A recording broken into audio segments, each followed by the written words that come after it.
Welcome to shul.com. We are here at the Surfside Night Learning Program, the Night Kolel. We're here with Ed, and we are learning from Otzar Pelaot HaTorah. I told you, when you come here, we're always looking for new Hiddushim. So we're going to talk about two really interesting topics today. First, I want to talk about stones. Stones. Why stones? Well, let's take a look at what the Otzar Pelaot HaTorah says. Avnei Eretz Yisrael kevedim me'avnei chutz haaretz. The stones and the rocks of Israel are heavier than the stones outside of Israel. Now, it's interesting to note that the land of Israel that is today is actually not the land that was the borders. The border of Israel is much bigger. It does end by the Jordan River. There was the Transjordan area, which Reuven, Gad, and Hatzi Menashe, they requested to stay because they had a lot of flock. Moshe Rabbeinu got very, very upset at them because he told them, I don't understand you. I'm praying 515 tefillot in Va'et Hanan in order to get into the land, and you're willing to stay behind? He was very upset with them, but they had a lot of flock because Moshe Rabbeinu told them, Kol makom asher tidrichu kaf raglechem lachem yihu. What does that mean? It says anywhere that you guys are going to put your feet, the ankles and the bottom of your feet, that's going to be land of Israel. Which means if Israel ends up taking more land through battles or wars, that will have a form of Kiddushat Eretz Yisrael.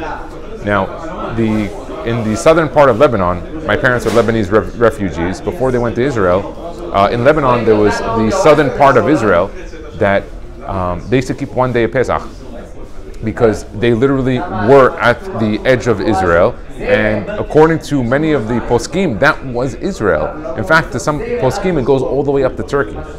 They say Syria and Halab were taken over by David HaMelech. So they're all part of Israel. Now, it's not today modern part of Israel, but if you go back to the time of David HaMelech, Shlomo HaMelech, that was part of Israel. It's very interesting.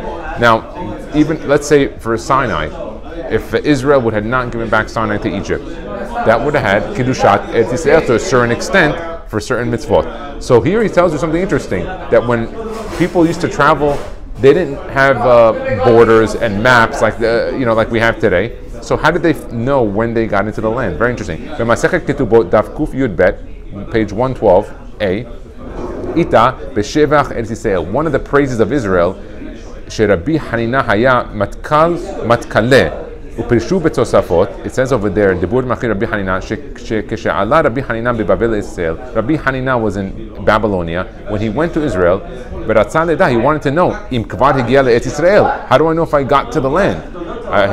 No one was going to tell him. There wasn't any street lights or any direction. He would weigh the stones, and if the stones were heavy, he knew this is the land of Israel. Very interesting. If they were very light, I didn't get into the land. When he found they started to get a little bit heavier, the rocks, he goes, we made it in. So if someone wants to know, how do you know which parts of the land of Israel? Look at the rocks, the stones, and weigh them compared to other places. They should be heavier. He would kiss the rocks when he saw that they were heavier. He said, finally we made it. Look at the Gedolim when they went to Israel. Rabbi Hanina, he kissed the rocks of Israel, and you see how many times people get off the plane in Israel, they kiss the floor. What is that? Where did that even come from? Why does someone even have that desire? Because we missed the land. We were exiled for so long. Look, we learned this from the time of Tanaim and Moraim. They kissed it. V'kara alehen et pasuk, and he would say on the pasuk, like it says in Tehillim, 102-15, Kiratzu avadecha et avaneha, that your servants, they wanted the stones, which means we are the servants of God. What do we want? We want those heavy stones. We're waiting for them. And he brings down another place. B'midrash Talpiot, Anaf Eretz Yisrael, Hevi davar zeh b'shem Pirkei Rabbi Eliezer. Another book.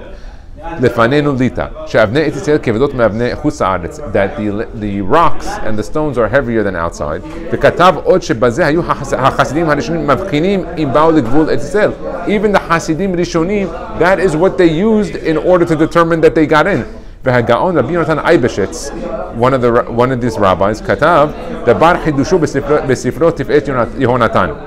Shemitam ze lakach Yaakov Avinu b'avnei hamakom. Now you understand when Yaakov Avinu in this week's parasha, what did he do? Remember I told you he took those rocks and put them around his head? What is it? It says, Lakach mi'avnei hamakom. From the rocks, he appreciated the weight of the rocks of Israel that he had them. Why? Because where was he going? He was on his way to Aram Naharaim. That's a different country. That's Lavan's territory. And so, what's the last thing he does when he went to bed? He puts some stones around them. I love these stones. I love Eretz Yisrael. Shekevan sheba Yaakov Avinu mechutz la'aretz Yisrael v'kafsa lo haaretz. It says that he had a shortened distance. We spoke about that. How he traveled extremely quickly using shemot and special ways. Nolad lo safek im hu adayin bechutz haaretz. So he wanted to know, am I in Israel or did I get out? So he weighed the rocks. He knew that he was traveling a distance that was not normal. That he was having kifisat derech, the jump of the path. So what he did is he would hold the weight to know, am I outside of Israel? Because he didn't know yet. And even when he went back, he was doing it in order to find out, when he came back, am I in Israel? So now when you look at the pasuk, it says, Me'avnei hamakom, is that what? They just picking up rocks? No. He was doing something to determine, where am I? ויש לציין, למה דהית במדבר רבה, במדרש תנחומה, שמשה רבנו ציווה למרגלים שיסתכלו באבני הארץ. That's why when Moshe Rabbeinu, when he sends the spies, what does he tell them? He tells them, I want you to check the stones. Let's take a look what he says. Im hem kashim b'hazakim. Are they hard? Are they strong rocks? Or when you throw them, do they break apart? You know, or im hem rakim v'kalim l'shvira. Or do they break easily? Now, let's take a look. Bet HaKnesset dashaf v'yativ. Midei divrei me'avnei Eretz Yisrael. כדאי לציין מה שהביא רש"י בתהילים על פסוק כי רצו עבדיך את אבניה. I mentioned to you before that in Tehillim it says that the servants, your servants wanted the stones. בשם מקדש ההגדה כשיצא יכיניהו וגילותו נשאו עמהם מאבני ירושלים בעפרה. When they ended up getting thrown out of Israel in the Galut, they took with them dirt and stones with them.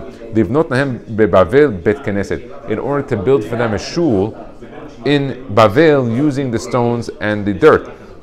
Uberashi bekama mekamot bashas, he brings down Rosh Hashanah in Daf Kaf Dalet Amud Bet, Megillah Daf Kaf Tet Amud Aleph, Avodah Zarah Daf Mem Gimel Amud Bet, Osif Od, Shebenau Yechonia V'Siato Bet HaKnesset Dashaf V'Yativ, that he built a shul called Dashaf V'Yativ, B'Nehar De'ah. Nehar De'ah is like modern day Baghdad. Me'avanim v'afar she'eviu imahim. That when they went, they took with them stones and rocks in order to build. This is in the exile? This was in Egypt? No, this was when they went to Bavel. Oh, when they went to Bavel? Went to Bavel, yes. V'lachen nikra b'shem shaf v'yativ. The shaf v'necharav mikan. Why is it called this name? Because they took it from one place to another. The word shaf v'yativ. Mikan b'Yushalayim. V'yativ v'intyashev kan b'nehar de'ah. And you put it in the Hada. Yesh letzayin שהערוך כתב, another book in Erech Shin Pei, שיחוניה, one of the individuals, בסיעתו, לקחו מאבני בית המקדש, that they took stones from the בית המקדש, בלכתם בגלות. When the king Yechonia got sent out, he took with him some of the stones and rocks. וכן כתב באיגרת דרב שירה גאון, also from Rav Shira Gaon. Rav Shira Gaon lived like in the times of like from the year 5 to 800. That's when the Gaonim were. Zal, velo kerashi shekatav shelachu me'avnei Yerushalayim. So he says they were discussing where they took it from Yerushalayim or from other places in Israel. Okay, interesting point.